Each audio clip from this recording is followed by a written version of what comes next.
하나님께서 이스라엘 고센 땅에 있는 이스라엘 백성들이 점점 번성하여지니까 이집트의 파라오가 좀 우려를 하죠. 자꾸 이집트의 본토 거민들보다 훨씬 더 많이 번성하고 규모가 커지고 하다 보니까 북쪽에 있는 그 나라들이 남진 정책을 펼치면서 이집트를 이제 덮치게 되면 그 고센 땅에 있는 이스라엘의 자손들이 그들과 합력해서 이집트를 공격하고 결국에는 그들이 자유를 얻고 나가버리면 이집트는 그야말로 그들의 노동력 아니면 먹고 살 수 있는 길이 없는 상황이 되어버리니까 그들의 세력을 조금 축소시키자 하는 의미에서 처음에는 간접적으로 소극적으로 강제 노동을 갖다가 더 심해지나도록 그랬는데 점점 번성하고 나중에는 조금 은밀하게 그 어떤 산파들을 회유해 가지고 그들을 협박함으로 인해서 이제 남자아이가 나오면 죽이고 여자아이거든 살려놔라 그랬는데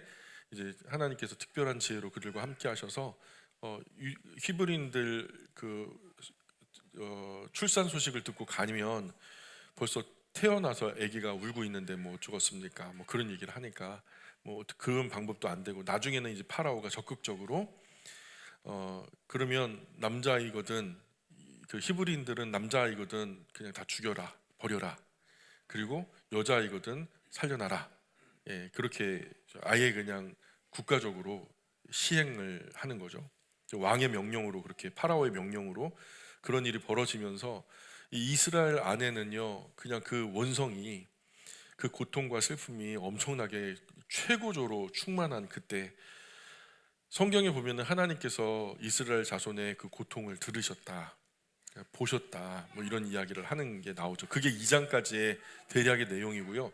3장으로 건너와서 한편 모세는 장인어른 미디안 제사장 이드로의 양떼를 치면서 살죠.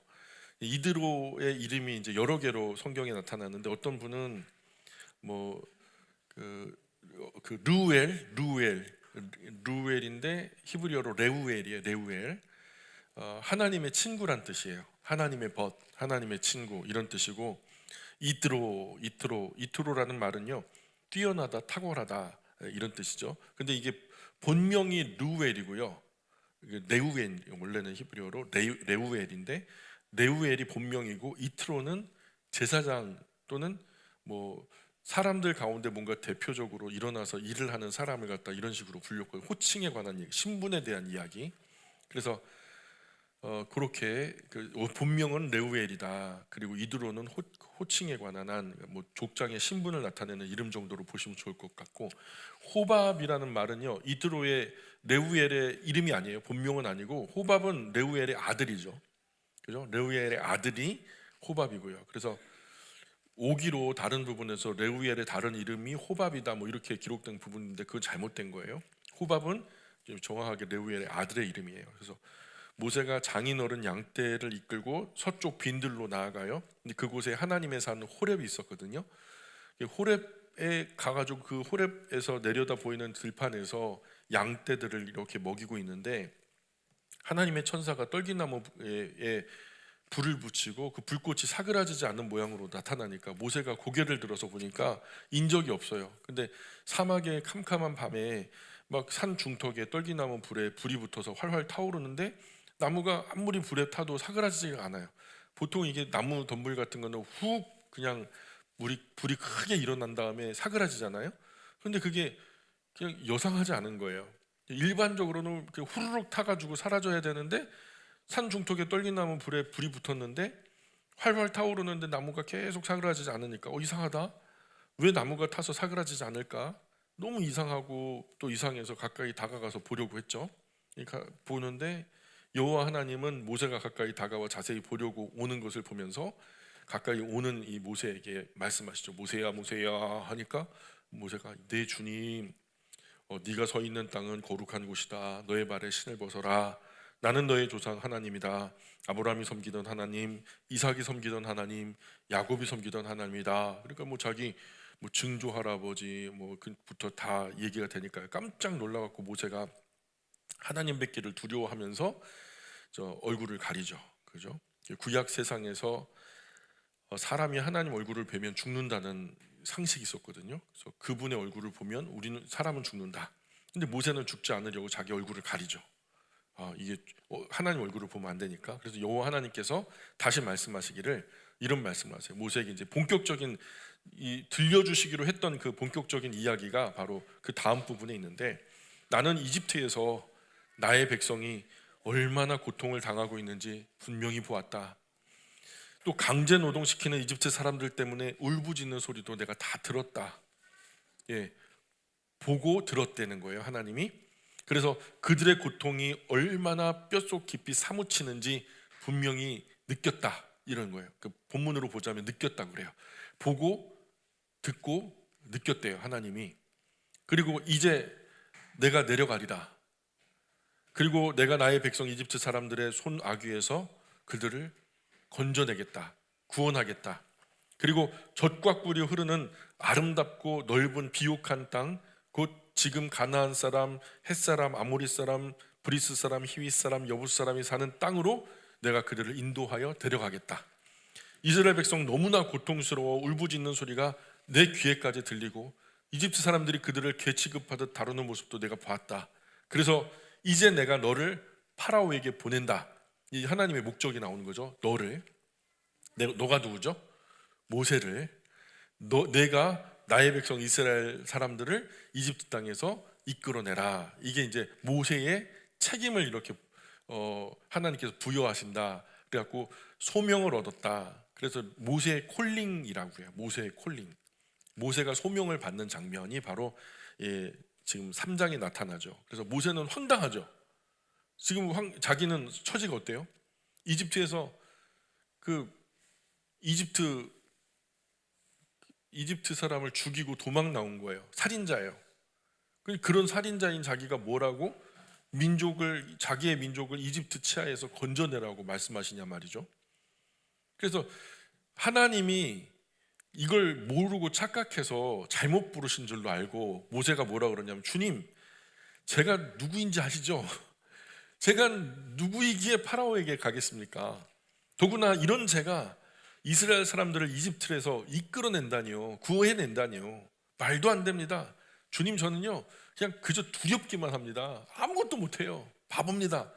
저는 그렇게 깜냥이 되는 사람이 아니에요. 막 이렇게 하는 거죠. 그 하나님 말씀은 아무 걱정하지 마라. 내가 분명히 너와 함께 하겠다. 항상 그래요. 하나님은 두려워하지 말라. 그 뒤에 항상 뭐가 나오냐면 내가 너와 함께 하겠다. 네. 내가 내 백성을 이집트에서 끌어낸 뒤에 너희가 이 산에서 너희의 하나님인 나를 섬기게 될 것이다. 이것이 내가 너를 보내는 사인이 될 것이다. 그랬더니 모세가 또 대답하기를, 아니 주님, 제가 이스라엘 사람들에게 가가지고 너희 조상이 섬기던 하나님이 나를 너희에게 보내셨다 말하면요, 그들이 제게 분명히 물을 거예요. 그래, 그분의 이름이 무엇이냐? 이렇게 물을 텐데요. 그러면 그때 그들에게 제가 그분의 이름을 뭐라고 대답해야 합니까? 저는 주님의 이름도 모릅니다. 그랬더니 하나님이, 나는 스스로 존재하는 자다. 스스로 존재하는 자, 한자로 표현하자면 자존자, I am that I am, 그런 거예요, 하나님이. 그래서 너는 스스로 있는 자라고 하는 이가 나를 너희에게 보내셨다라고 말해라 라는 거죠. 이 스스로 있는 자, 자존자가 히브리어로요, 히브리 알파벳 자음으로 4글자예요. 4글자인데 이 자음 문자예요. 그래서 이걸 뭐라 그러냐면 테트라그라마톤, 뭐 테트라그라마토스라고 부르는 분도 있는데 틀리지 않아요. 신성사문자라 그래요.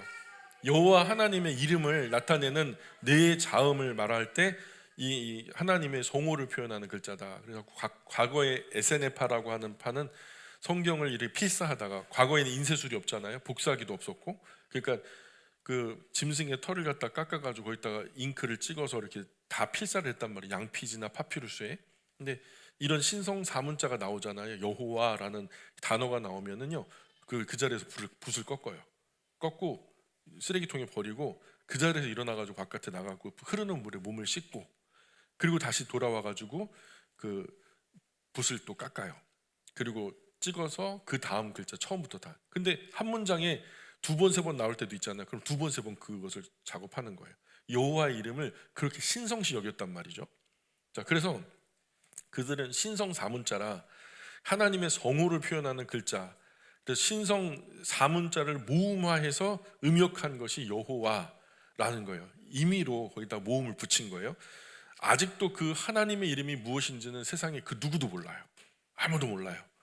창조주 하나님께서 사람에게 직접 밝히신 자신의 이름이 자음 4개인데 원래 발음은 아무도 몰라요. 하나님이 모세에게 뭐라고 말씀하셨는지. 이 고대 언어가 그래요.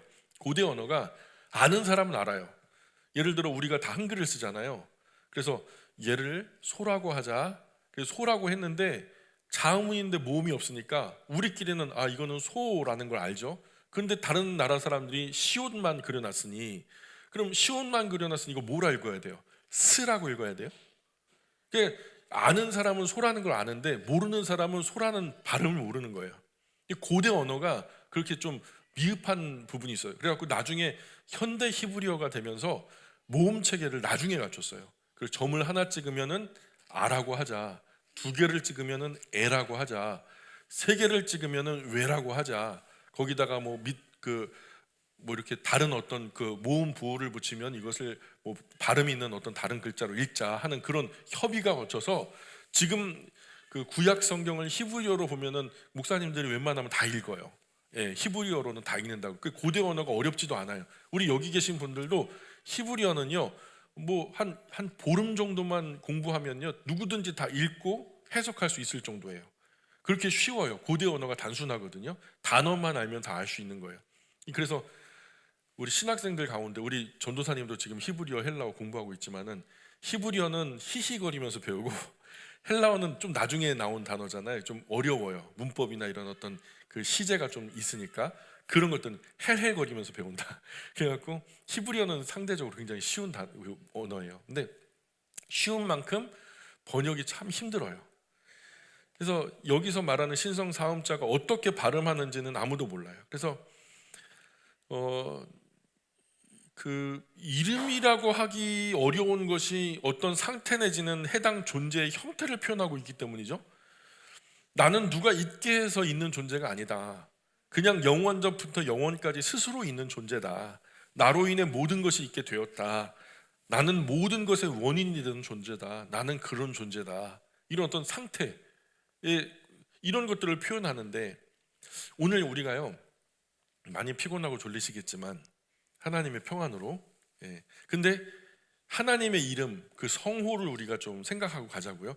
평생 평생 부를 이름인데 우리가 이것에 관한 이야기를 좀, 우리가 신앙의 기초적인 이야기인데 또 한번 드리는 게 맞다 생각이 들어서 하나님의 성호에 관한 이야기를 좀 생각하고 갔으면 좋겠어요. 그럼 하나님, 우주와 만물 또 그 가운데 사람을 창조하셨어요. 그죠? 태초에 하나님이 천지를 창조하셨으니까 그 하나님이 우리가 믿는 하나님이고요. 자, 그런데 아이들하고 같이 사역을 하다 보면 아이들이 뭘 얘기를 하냐면, 하나님이 세상 모든 만물들을 창조하셨어. 그러면 애들이요, 그러면요 전도사님, 하나님은 누가 만드셨어요? 여러분 어떻게 대답하실래요? 하나님은 누가 만드셨어요? 예? 하나님은 누가 만든 분이 아니야. 스스로 존재하시는 분이야. 그래서 자존자가 되시는 분이지. 뭐 성경적으로는 완벽한 답이고요, 신학적으로는 바른 답이 될 수 있어요. 근데 아이들은 이런 말을 잘 몰라요. 그럼 또 질문이 이어지죠. 아니, 조금 똑똑한 분들은 이런 말이에요. 아니, 하나님이 스스로 존재할 수 있다면 온 세상 만물도 하나님 만들지 않아도 스스로 존재할 수 있는 거 아닌가요? 뭐 하나님만 뭐 자존할 수 있어요? 뭐 다른 것도 자존한다고 말하면 안 돼요? 그죠? 이렇게 반문하기도 해요. 오늘은 하나님 존재와 그분의 이름을 생각해 봤으면 좋겠어요. 이런 주제는 과학적으로, 철학적으로도, 신학적으로도 설명하기가 어려워. 그래서 성경에 나타난 예를 보면서 생각할 수밖에 없어요. 하나님이 직접 자신의 이름을 나타내 보여주셨으니까. 이런 문제는 사람의 인지와 인식이 한계를 넘어서는 버거운 주제예요. 우리 안에 논의를 거쳐서 논리적으로는 설명할 수 없는 얘기니까 하나님의 계시를 통해서 우리가 안내를 받아야 돼요. 그러니까 결국 어디로 들어가는 수밖에 없어요? 하나님 말씀으로 들어보는 수밖에 없는 거예요. 그래서 사람의 이론과 주장은 일면은 일리가 있을 수 있어요. 그러나 크게는 도움이 안 돼요. 사람은 만족한 답을 줄 수 없어요. 결국 우주와 만물, 사람을 창조하신 하나님 말씀을 직접 살펴보면 만족할 만한 답이 다 그 안에 있는 거죠. 먼저 하나님 이름이 뭐죠? 근데 그 말고 하나님 이름, 우리가 부르는 호칭, 하나님은 어려운 질문이죠. 하나님이세요. 하나님은 하나님이세요. 자, 그런데 우리가 할 때 하나님이라고 하는데 교회 바깥에서 다른 데서 뭐라 그래요? 하느님이 원래 그거 하나님으로 했는데 지금 일반적인 사람들, 신앙 없는 사람들도 불러야 되니까 하느님으로 고친 거 아세요? 근데 어쨌든 하나님이 할 때 이 하나님은 하나님의 진짜 이름은 아니에요. 하나님은 호칭이고 존칭 대명사예요. 제가 누군가의 아버지죠. 근데 아버지라고 할 때 아버지는 존칭 대명사죠. 그렇죠? 존칭 대명사예요. 근데 이성진은 본명이에요. 맞죠? 구별이 되세요? 그래서 저를 일컬어 저희 아이들은요 아빠라고 부르죠. 그 호칭이고요. 진짜 이름은 이성진이라고요. 근데 쟤네들이요 저를 이성진 이렇게 부르면 어때요? 그냥 이 자식이 그러죠. 그러니까 함부로 부르는 이름은 아니에요. 그래서 아버지는 존칭 대명사고, 그죠? 이름은 진짜 이름 이성진이죠. 마찬가지로 하나님은 존칭 대명사고, 그리고 하나님의 진짜 이름은 아니란 말이죠. 하나라는 말에다가 존칭 전미사, 그러니까 존칭 전미사를 붙여서 님, 그래서 하나님, 유일하다라는 말과 존칭 전미사를 붙여갖고 님, 그래서 유일하신 님이여 이렇게 부르는 거예요. 유일하신 님이여. 그리고 곧 그게 하나님이다. 근데 그 유일하신 그분이 어떤 분을 지칭하는 거냐면 창조하시고 심판하시고 지금도 유지보수 섭리하시는 그분, 그걸 말하는 거예요. 그러니까 그렇게 하시는 분은 한 분밖에 없는데 그 유일하신 님이 바로 우리가 믿는 하나님이다 라는 거예요. 이 호칭은 로마 카톨릭에서 말하는 하느님하고는 확실히 달라요. 하나 플러스 존칭 전미어 님이 된 거잖아요. 근데 로마 카톨릭이나 일반 세상에서 말하는 하느님은요 하늘 플러스 님이 된 거예요. 하늘 플러스 님. 그래서 이게 발음 편하게 의문의 변동으로 자음이 탈락하니까 하늘님이 좀 발음하기가 거치장스럽잖아요. 그러니까 리을 탈락해가지고 자음 탈락으로 하느님이 된 거예요. 근데 하늘님은요 우리 한국 동양 안에서요 경천의 인사상이라 하늘을 경외하는 그 문화가 있었어요. 그게 여호와 하나님 아니죠.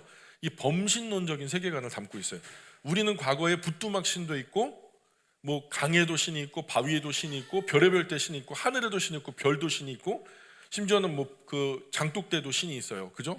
그런 범신론적 세계관을 가지고 있어서 가장 높은 어떤 신, 어떤 신들 중에 신, 그냥 어떤 뭐 우리가 알 수 없는 어떤 신, 이런 어떤 하늘을 신으로 섬겼거든요. 그래서 지구 방방곡곡에 우리 동양 또 한국만 아니라 다른 수많은 나라들 속에서 하늘을 신으로 섬기는 그런 민족들이 참 많아요. 그래서 이런 하나님은요, 이들의 하느님은 우리가 말하는 하나님하고는 다르죠. 우리는 콕 집어 그분을 말하는 거고 여기서 말하는 하늘, 알 수 없는 어떤 신, 이것과는 다른 얘기란 말이에요. 그래서 우리는 인격적인 창조주, 심판주, 지금도 온 우주와 만물을 섭리 주관 통제하시는 유일하신 그분을 지칭하는 거예요. 그래서 이 하나님을 처음으로 사용한, 하나님이라는 용어를 처음으로 사용한 분이 누구냐면 이 토마스 게일이라고 하는 분이에요. 토마스 게일이라는 분이 선교사님이셨는데 우리 한국에 왔어요. 한국에 와가지고 선교사님들 가운데 성경을 한글로 번역하는 과정에서 그 엘로힘이라는 말을 어떻게 번역하는 게 좋을까? 그냥 일반적으로 중국어 성경에서는 신이라고 표현돼요. 귀신 신자 써가지고. 일본어 성경에서도 귀신 신자 써가지고 신이라고 번역했어요. 그러니까 중국하고 일본 사이에 끼어 있는 한국도 별로 크지 않은 나라니까 그들처럼 신이라고 하면 되겠다. 언더우드 선교사님 외에 여러 선교사님들이 그냥 신이라고 번역하자, 신이라고 번역하자 이렇게 주장을 한 거죠.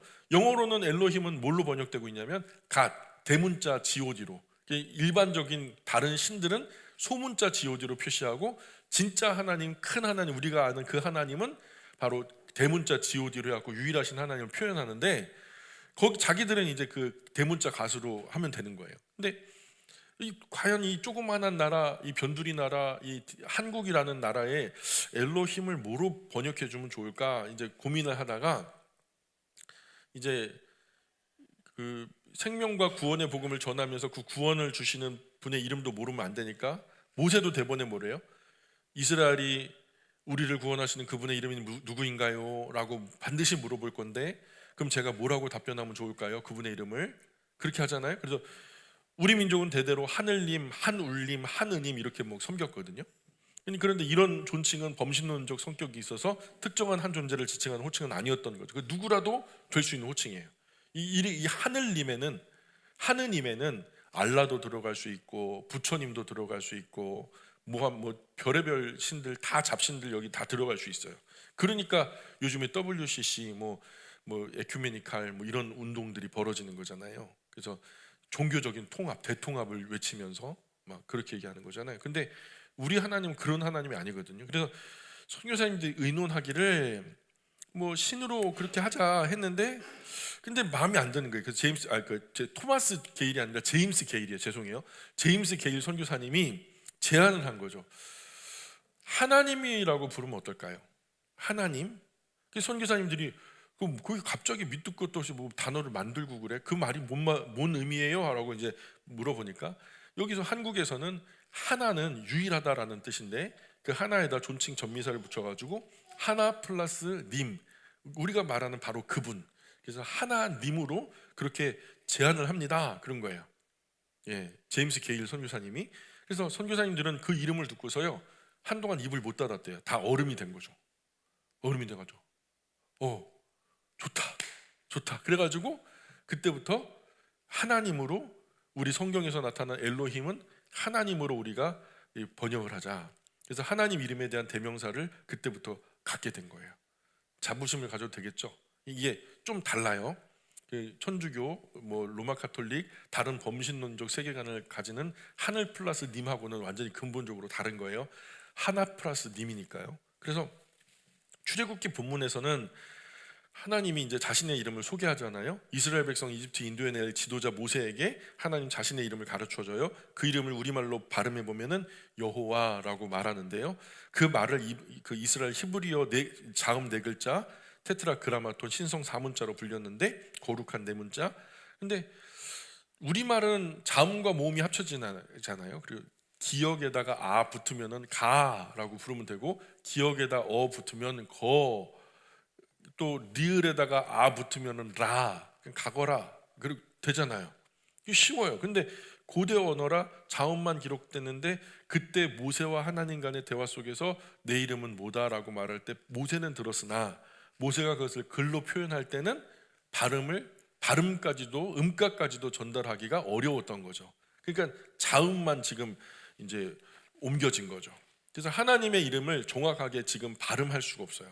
그래갖고 지금 이제 그 SNF 아까 말씀드렸던 그 사람들도 이렇게 여호와 신성 사문자로 붙이고 지금 모음은 거기다 안 붙여요. 다른 모든 단어 다른 문자에는 전부 다 모음을 붙여서 발음이 되지만 여호와라고 하는 이 신성 사문자에는 모음을 붙이지 않아요. 그리고 그걸 뭐라고 읽냐면 여호와라고도 읽지 않아요.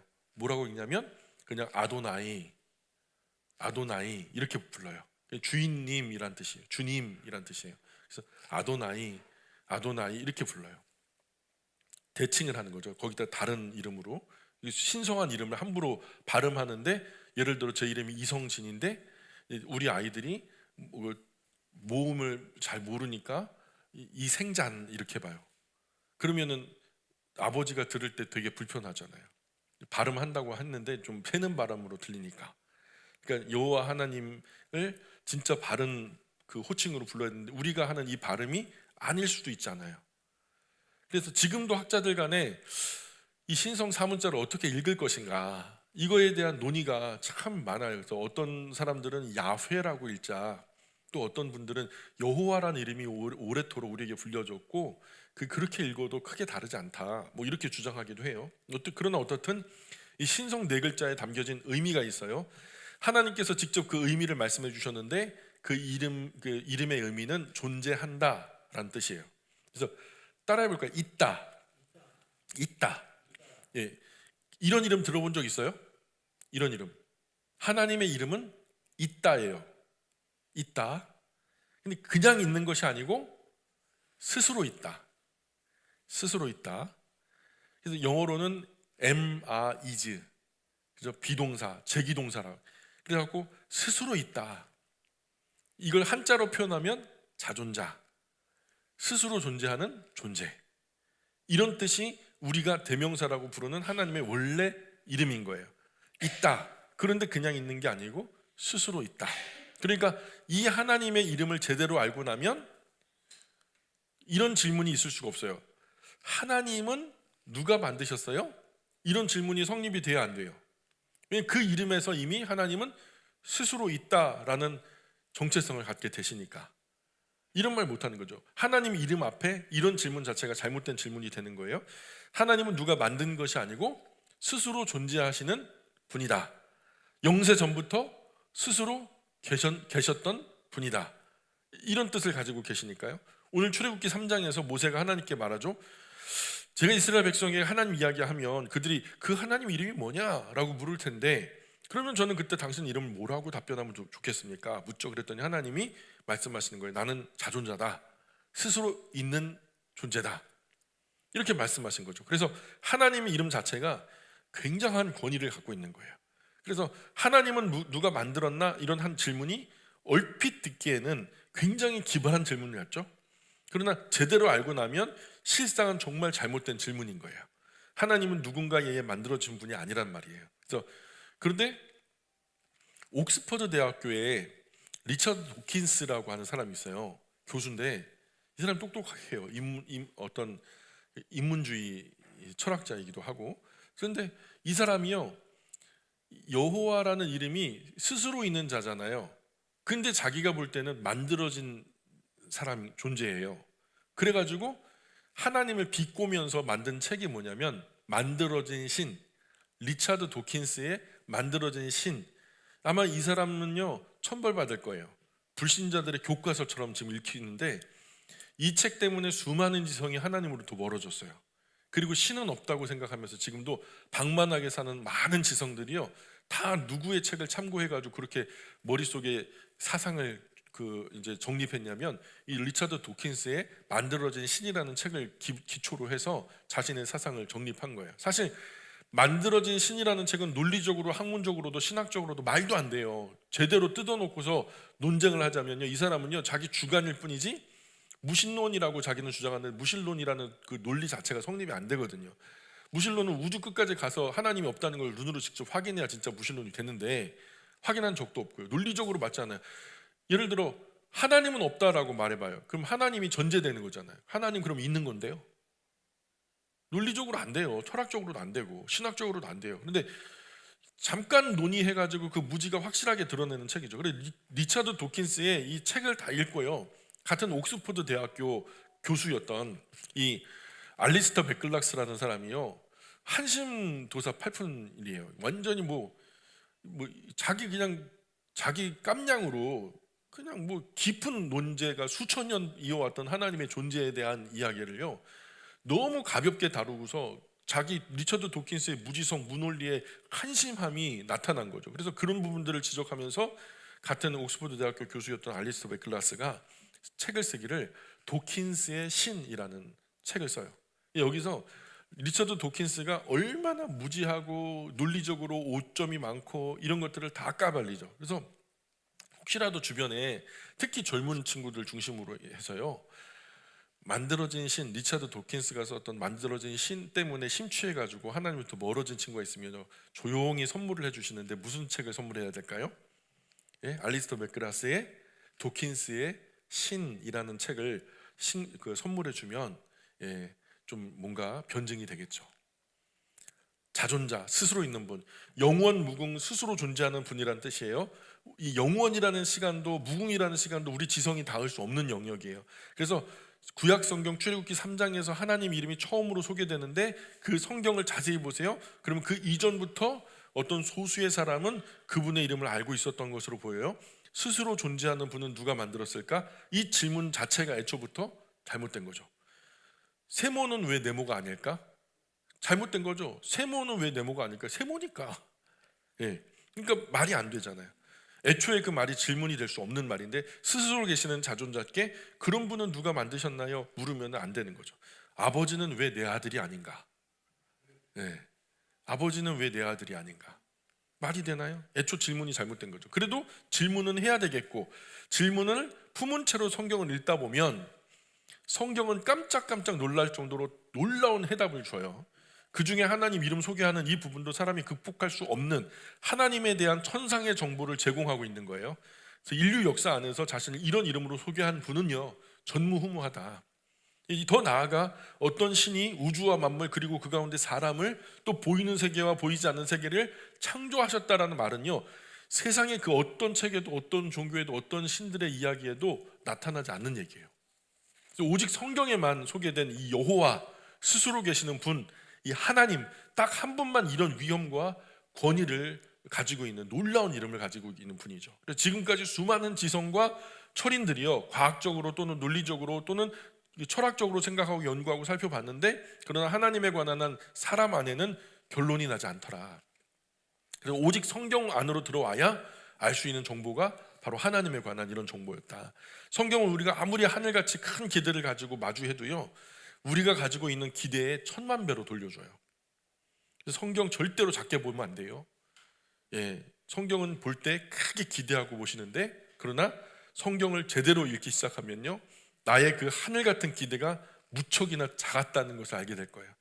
나의 큰 기대보다 훨씬 더 큰 게 바로 하나님 말씀인 성경이다. 성경 보지 않고 사람은 하나님이 계신 것이나 그분의 전능하심 정도면 어렴풋이 인지할 수 있어요. 하나님은 대단한 분이겠지, 뭐 모든 동서고금에서 하나님은 대단한 분이라고 말하니까. 근데 하나님의 깊은 심정까지 헤아리기는 어려워요. 또 자연 만물을 보면서도 그 안에 하나님의 솜씨를 어렴풋이나마 그려볼 수는 있을 거예요. 그러나 하나님의 계명과 윤리의 법도 그 섬세한 섭리와 구원의 역사, 그리고 미래의 참된 소망, 우리를 위해서 예정 계획하신 그 놀라운 하나님의 은혜의 지평은요, 절대로 알 수가 없는 거죠. 우리가 진짜로 성경을 창세기부터 요한계시록까지 차분하게 한 절 한 절 읽어 나간다면서 그 우리 안에 있는 존재적인 질문들, 철학적인 질문들 계속해서 질문하고 답변하고 질문하고 답변하고 그러다 보면요, 우리가 상상하지도 못했던 다른 차원, 전혀 다른 차원의 세계를 저와 여러분 눈앞에 활짝 열어주시는 것이 하나님의 말씀이다.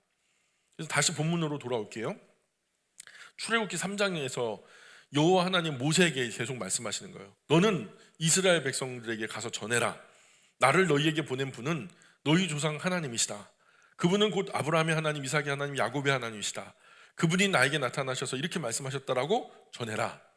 그리고 너는 또 전해라. 나는 너희가 이집트에서 겪고 있는 이 일들을 일일이 다 살펴보고 있다. 나는 분명히 말한다. 너희가 말로 다 할 수 없이 고통스러워하는 그 이집트에서 내가 너희를 이끌어낼 것이다. 그래서 젖과 꿀이 흐르는 땅, 가나안 사람, 헷 사람, 아모리 사람, 브릿 사람, 히윗 사람, 여부스 사람이 사는 땅으로 너희들을 데리고 올라올 것이다. 이렇게 말하면 그들이 너의 말대로 따를 것이다. 그런 다음에 이스라엘 장로들과 함께 이집트 파라오에게 가서 이렇게 전해라. 히브리 사람의 하나님께서 우리에게 나타나셨습니다. 우리가 저 빈들로 나가서 사흘 길쯤 되는 곳에 가서 우리 하나님 여호와께 희생 제사를 드리려고 합니다. 그러니 허락해 주십시오 라고 말해라. 누가?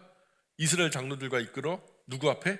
파라오 앞에 가가지고 이런 말을 전하라는 거예요. 그러나 궁지에 몰려 어려움에 겪지 않는 한 이집트 파라오는 너희를 밖으로 나가라고 순순히 허락하지는 않을 것이다. 그때 내가 여러 가지로 놀라운 일들을 그 앞에 시행할 것이다. 내가 이집트를 내리쳐야 비로소 너희를 이집트 바깥으로 나갈 수 있게 할 것이다. 파라오는 그때야 모든 것들을 포기할 것이다. 또 너희는 이집트 땅에서 나오는 날 이집트 사람들이 여러 모양으로 너희를 도와주도록 허락하겠다. 그래서 너희가 나갈 때 반드시 빈손으로 나가지 않을 것이다. 아녀자들은 저마다 이웃에 사는 이집트 사람이나 같은 집에 사는 이집트 사람에게 은부치, 금부치, 옷 등 달라고 해서 너희 자녀들을 꾸며 나올 것이다. 너희는 이런 모습으로 이집트의 보물을 취하여 떠나오게 될 것이다 하면서 앞으로 하나님이 이스라엘을 이집트의 수하에서 어떻게 건져주실지를 이제 예언하신 거죠. 그리고 출애굽기 4장으로 건너가자 맞아 이제 뭐라고 말하냐면 이 모세가 그래요. 그러나 하나님, 그들은 나를 믿지 않을 겁니다. 제가 하는 말도 믿지 않을 겁니다. 아마 그들은 여호와 하나님께서 너에게 나타나지 않으셨다, 거짓말하지 마라 하면서 저를 무시할 겁니다. 그랬더니 하나님이 갑자기 엉뚱한 얘기를 하세요. 모세야, 네 손에 들린 게 무엇이냐? 그랬더니 양을 치는 지팡이입니다. 그거 땅에 던져봐라. 그래서 모세가 여호와의 말씀대로, 하나님 말씀대로 지팡이를 땅에 던졌더니 뱀이 된 거예요. 모세가 무서워서 피해요. 그러자 하나님 다시 말해요. 야, 너의 손으로 그것의 꼬리를 잡아라. 뱀 보셨어요? 저도 뱀을 많이 잡았는데요. 뱀을 잡을 때 어디를 잡을까요? 모가지를 확 눌러가지고 대가리를, 입을 벌리지 못하게 대가리를 딱 손으로 틀어 잡아야 돼요. 그래야 이 독이빨이 우리 살에 박히지 않죠. 머리를 잡는 거지 꼬리를 잡으면 큰일 나는 거예요. 근데 하나님이 꼬리를 잡으래요. 그래서 모세는 손을 내밀어 뱀의 꼬리를 잡죠. 그랬더니 다시 지팡이가 됩니다. 이 뱀은 꼬리 잡으면 물려요. 하나님 그것도 모르셨나요? 왜 그러셨을까요? 믿음은 모험과 같아요. 믿는 것이 실체가 되려면요, 믿는 대로 행해 보는 것밖에 없어요. 그렇죠? 범람하는 요단 강물 법게 메고 가라. 그러니 발을 첫걸음을 떼서 그 범람하는 강물로 뛰어들지 않고서는 하나님의 역사를 볼 수 없는 거죠. 그렇죠? 우선 믿어보지 않으면 절대로 믿을 수가 없죠. 모세는 뱀의 꼬리를 잡음으로 해서 하나님을 향한 믿음을 표현한 거죠. 그래서 하나님 뭐라고 말씀하시냐면, 내가 이렇게 하는 것은 이스라엘 백성에게 그들의 조상 하나님, 곧 아브라함의 하나님, 이삭의 하나님, 야곱의 하나님인 여호와가 너희에게 확실하게 나타났다라는 것을 믿게 하기 위함이다. 그리고 또 뭐라고 그러냐면, 너희의 손을 너희의 품에 넣어보아라.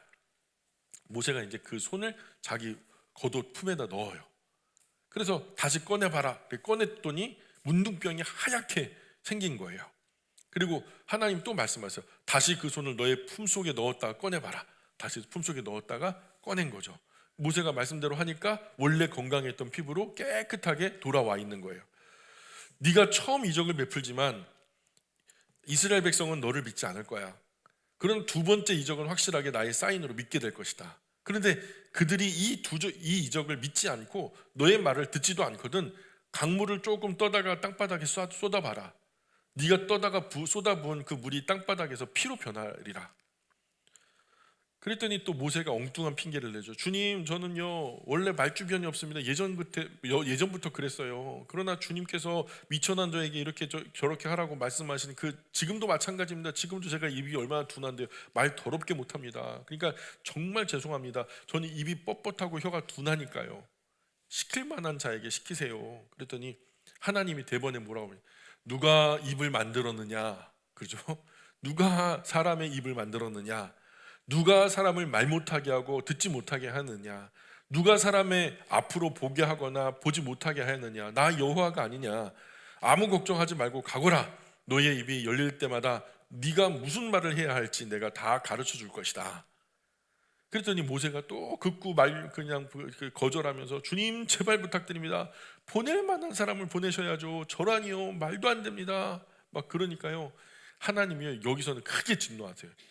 여호와 하나님이 크게 진노하시면서 하셨던 말이, 그래, 그러면 너의 형인 레위 사람 아론 있지 않냐?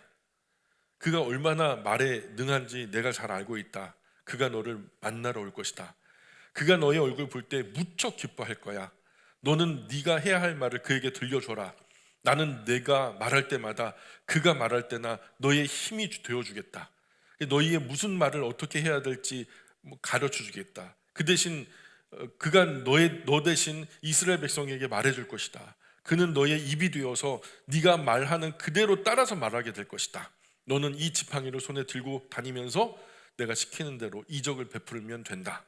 그래서 모세는 호렙산에서 돌아와서 장인어른 루엘을 만나는 거예요. 레우엘을 만나가지고, 그리고 호렙산에서 여호와 하나님 만난 이야기를 다 들려줘요. 이런 이유로 장인어른, 제가 이집트에 있는 나의 혈육계로 돌아가야만 하겠습니다. 그들이 어떻게 살고 있는지 제가 직접 눈으로 보고 알아봐야 되겠습니다. 허락해 주십시오.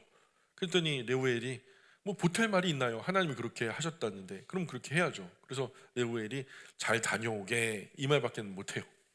여호와 하나님 미디안에서 모세에게 이제 말씀하시죠. 모세에게 이제 어서 이집트로 돌아가거라. 너를 죽이려고 너를 찾던 자들이 이제 다 죽었다. 그 전에 파라오, 그리고 그때 당시에 이제 위정자들, 이제 모세를 죽이려고 했던 사람들이 다 죽어서 더 이상 모세는 이제 죽일 대상이 아닌 거예요. 그래서 모세는 아내 십보라와 아들들 데리고 나귀를 태우고 이집트 땅으로 가려고 길을 떠나요. 그 손에는 하나님께서 들고 가라고 말씀하셔도 지팡이가 들려 있고요. 다시 여호와 하나님은 모세에게 나타나서 말씀하시기를 네가 이집트로 돌아가거든 파라오 앞에서 온갖 이적을 다 보여줘라.